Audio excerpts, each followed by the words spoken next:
Price the lord. ಪ್ರೀತಿಯ ದೇವರ ಜನರೇ, ದೇವರ ವಾಕ್ಯವು ನಮಗೆ ಪ್ರತಿ ದಿನ ಮತ್ತು ಪ್ರತಿ ಕ್ಷಣವೂ ಕೂಡ ನಿರೀಕ್ಷೆಯಾಗಿದೆ. ಬನ್ನಿ ಹಾಗಾದರೆ ಈ ದಿನದ ಕೃಪೆಯ ವಾಗ್ದಾನವನ್ನು ಧ್ಯಾನಿಸೋಣ. ಎಫೆಸದವರಿಗೆ 3:16-17.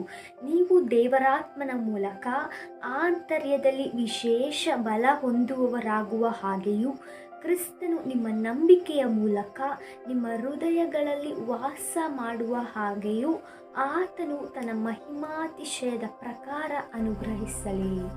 ಪ್ರಿಯ ದೇವಜನರೇ, ನಮ್ಮ ದೇವರು ಗಲಿಬಿಲಿಗೆ ಕಾರಣನಲ್ಲ.